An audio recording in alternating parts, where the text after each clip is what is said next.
Hey everyone, Shaun Stevenson here, author of the Throne series.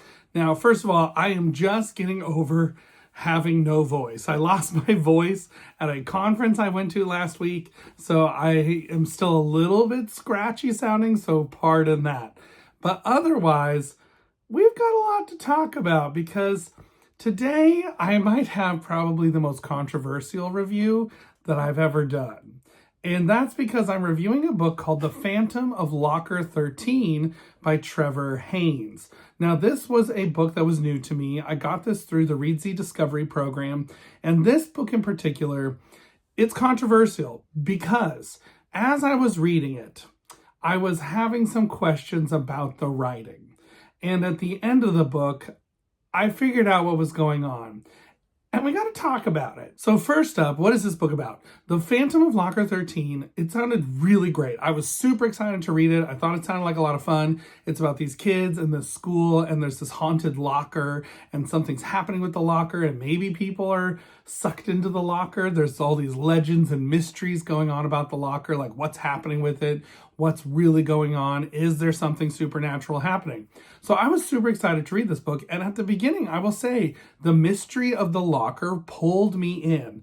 And I did notice, right at the beginning, there was some interesting phrasing that I kept thinking, wow, that's an interesting way to say that. I don't know what I think about that. It's a little bit clunky sounding, but okay, maybe this is like a first-time author. Maybe this author hasn't written a ton of books. Like maybe that's just what's going on. Or maybe they just needed one more editorial pass. As far as I can tell, this book is self-published. So I was thinking maybe they just needed one more editorial pass. And like that's why some of the writing sounds a little bit clunky. But then as I was going on, I got to the end. And the end. And then another end. And then another end. And then a fifth end of the book. No joke, the last few chapters of this book each have a finale battle of some kind with the same antagonist and a different sort of conclusion to the story. Now, that might sound like, at first glance, like, oh, maybe they're doing something artistic. Maybe there's something happening here where it's like a time loop sort of situation. And that's what I thought at first, because this book has been about these kids that are investigating this mysterious locker. So many mysterious things are happening. There's talk of like, is there a time rift? Is there some sort of interdimensional rift going on? So much talk about those sorts of things that I kind of at first was like, oh, maybe that's what's happening. But then there was one particular ending. It was the third ending that tipped me off to what was really going on in this book. And that third ending was where the characters defeat the villain, which they've already defeated, but I thought, well, maybe the villain came back somehow and wasn't quite defeated. And so they're defeating the villain again, and then they're talking about they walk out of the school and they're going to go get pancakes and waffles, and they walk into the sunshine.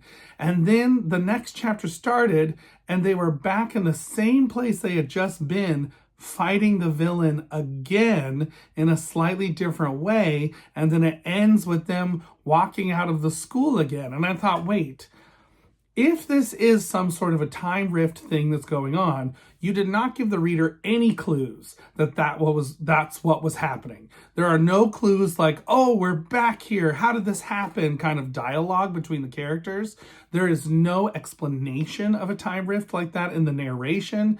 There's nothing. They just all of a sudden were outside, and then they're back inside doing the same finale battle, but slightly differently.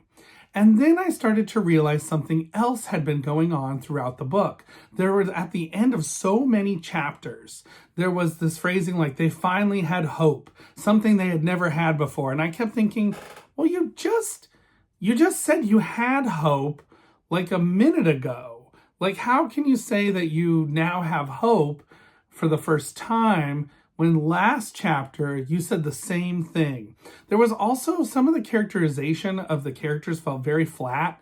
It felt very one note, very much like there's one girl who's only known for holding her sketchbook and whispering out to the character that's lost. And she did this so many times that it was getting to the point of like, that's weird. Like a couple of times I can understand that this character might do this, but this is like bordering on 30 times you've done the same thing, just slightly remixed in this plot.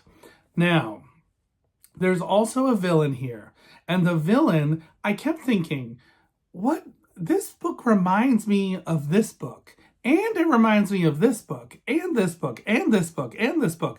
And there were so many really typical tropes that kept showing up that I thought, this has just got to be like a new writer or something. However, like I said, I now know what's going on. This is an AI-generated middle grade fiction book.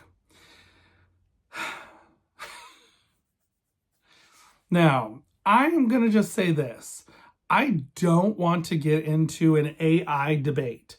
I think AI is one of those things that there's a lot of gray around it. There's a lot of people's different opinions about it. And so I am not going to get into an AI debate. I just want to talk about writing for a minute, because I think that what's interesting to me about reading this AI generated book made me realize that AI as it is right now can just not replicate what a human being can do when it comes to writing a story. Like I said, there were parts of this book that I thought were interesting and intriguing and were pulling me in. Like I said, the mystery of the locker, I was like, oh, what's going on with this? Like, I would like to know what's happening. And that kept me reading. However, there is just something about the AI way of telling a story that is clunky. There's just a clunkiness to it. There's also the fact that this book had not had a pass-through from a human being, as far as I can tell. I don't really know for sure, because I am not, in the person behind this book's head to know that. But as far as I can tell, there was not a human person going through, especially the 5 ending chapters of this book, to tighten that up and to change it up and to say, okay, the AI generated these 5 different endings. We have to pick one of them because it can't be all 5 of them, because these are literally different ends to the story. It was almost like someone had typed in the prompt, give us 30 chapters in this book, and it was filling these last 5 chapters with multiple endings. It just did not work, in my opinion. And I think that there is definitely, like I said, something different about when a human being brings gravitas and their own personal experiences into a piece of writing that right now AI just can't replicate. And I will admit, I felt a little bamboozled at the end of reading this book. I actually turned to my wife and I said to her, I can't believe I just spent all that time reading an AI-generated book, because it's so unsatisfying. It was a completely unsatisfying experience because of how muddy the end was, because nothing was resolved really, because of how typical everything turned out to be. When you find out what's going on with this locker, it just feels like you've read this story a million times, or you've seen this story a million times in movies, anything to do sci-fi sort of stuff or supernatural sort of stuff. You've seen this plot, to the T. There were so many times that I kept thinking, oh, that's like that Goosebumps book. And oh, that's like that sci-fi book that I've read. That's like a Star Trek plot. Oh, that's really similar to this thing. It just was happening over and over and over for me. And I realized I just did not like it. I did not like it. Now, will some people like this? Maybe. I feel like there's always someone who likes something. Even if other people don't like it, there's always somebody who likes something. But I do think that, in my personal opinion, this is 100% a 1 star from me. Mainly because the ending does not work. It all falls apart. There are these multiple endings. The characters are so flat and one note. Everything is a trope. And in a trope, it used in the worst way. Because there are tropes that I love. I love a good haunted school story. Love it. I am all here for it. But when it turns out to be just the most typical bland thing that has no real explanation and just feels like a mix of Goosebumps and Stranger Things and some sci-fi things, it's not worth reading. It's really not worth reading. So all that to say, I do think that AI can have its place in what writers do. Like maybe if a writer has writer's block and is stuck and needs an idea to spur them on, that could be a place a writer could go. But as a writer myself, I felt like this felt so hollow and so empty. And I'm actually pretty bummed because the cover art is great. Like I said, the premise is great, which I have to assume a human came up with the premise. I hope, because the premise was the best part of this book, but the rest of it fell apart. So that's my review of The Phantom of Locker 13 by Trevor Hanes, which I will also tell you, I am not sure if Trevor Hanes is a real person.